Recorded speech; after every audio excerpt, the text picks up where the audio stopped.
Hi friends, ఈరోజు అయితే కొత్త సంవత్సరం శుభాకాంక్షలు అండి. అందరికీ హ్యాపీ న్యూ ఇయర్.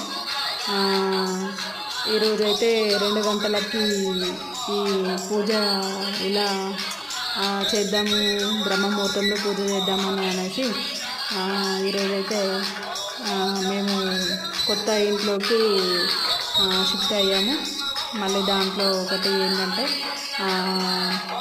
ఈ స్వాస్తిక్ కానీ హోమ్ కానీ ఇవన్నీ చేసుకున్నామని, ఈ కిచెన్లో లక్ష్మీదేవి కొలువై ఉంటుంది అని ఒక నమ్మకం పెద్దల నుండి వచ్చింది కదా.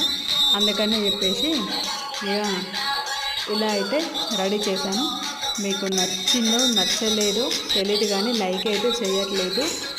నచ్చుతుందని అనుకుంటున్నాను, కానీ మీరైతే లైక్ చేయడం లేదు. సబ్స్క్రైబ్ చేయండి, లైక్ చేయండి ప్లీజ్.